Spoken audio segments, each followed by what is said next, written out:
해석기하학, 도형을 수로 나타낸 좌표평면. 그런데 기하 문제를 함수로 푸는 것은 기하의 실력을 올리는 데 도움이 되지 않습니다.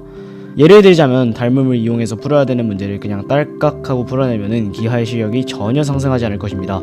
이해했다는 착각. 선생님의 풀이 혹은 책을 보면서 대충 이해했다 하면서 넘기는 습관입니다. 사실 보는 걸로만 다 이해했으면 세상은 아인슈타인이 가득 찼겠죠? 보고 듣는 것, 게다가 쓰는 것으로도 이해를 잘 하지 못하는 것이 인간입니다. 본인이 이해했다는 것을 확인하는 방법은 남에게 그것을 다시 설명할 수 있느냐입니다. 참고로 이것은 수학 말고도 다른 과목에도 적용됩니다. 예쁜 답. 문제를 풀었는데 문제의 정답이 자연수가 아니다, 루트 값이다, 허수 값이다 라는 이유로 계산을 처음부터 하는 행동입니다. 그냥 검산을 해보세요. 게다가 세상은 정확히 떨어지는 것이 거의 없습니다. 무조건 암기, 근해 공식을 말해보세요 라고 하였을 때 대부분의 학생은 잘 대답합니다. 그러나 근해 공식을 증명하세요 라고 하였을 때 대답하지 못하는 이가 많습니다. 증명하지 못하고 그냥 문제를 계속 공식 딸깍으로 풀면은 수학적 창의 상호 능력은 전혀 오르지 않습니다.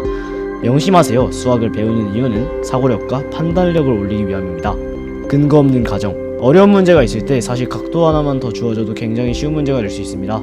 그런데 이 각도가 대충 봤을 때 90도라고 해서 정말 90도가 되는 것이 아닙니다. 그런데 그렇게 무작정 가정을 하고 풀면 어떻게 될까요?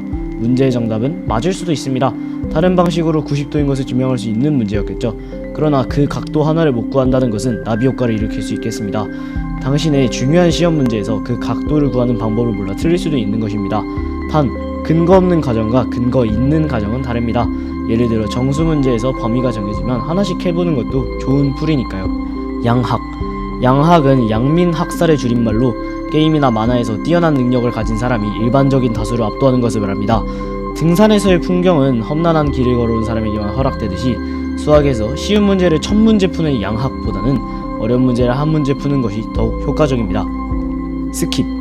문제에서 준 조건을 잘 읽지 않고 넘어가는 것입니다. 문제의 정답이 나왔는데 2 이상 3 미만이랍니다. 자연수 안에서는 하나지만 실수에서는 무한대입니다. 그러나 문제에서 단 x는 자연수다 라는 조건을 읽지 않아서 일어난 해프닝이었네요. 사실 이 정도면 양호하지만 만약에 정수 문제는 x가 정답이 정수라는 조건이 없으면 풀지 못하는 문제들도 많습니다. 틀린 문제와 옳은 답.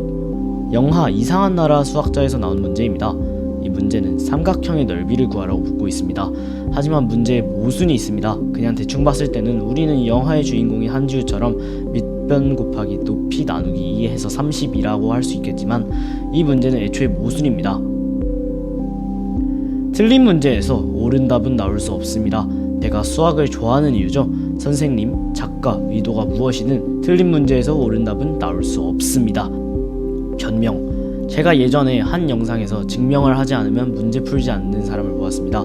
그런데 한 선생님께서 무게중심이 2대1인 이유를 증명해라고 하니 증명하지 못하였습니다. 사실 수학을 하기 싫어하는 변명 아니었을까요? 수학이 하기 싫으면 하지 않아도 됩니다. 공부는 당신을 괴롭히는 것이 아닌 더 낫게 만들어주는 존재입니다. 수학의 목적. 많은 분들이 모르고 계시는 수학의 목적입니다. 가끔 장난식으로 나오는 말 중에는 더하기 빼기 곱셈 나눗셈만 하면은 살기 쉽고 계산기 두드릴 줄 알면 되는데 수학을 왜 하는 걸까요? 라는 말이 있습니다. 물론 장난이겠지만 정말 진심으로 말하자면 맞습니다. 기하학, 그 옛날 그리스인들이 모래에 나뭇가지로 그리면서 한 거고 미적분, 그거 물리학자들이 계산하려고 하는 건데 솔직히 필요 없죠. 하지만 수학 공부는 세상을 논리적으로 바라보는 눈을 가지기 위함입니다. 점수라는 결과에 매몰되어서 그 과정에 숨겨진 사고의 즐거움을 잊지 마세요.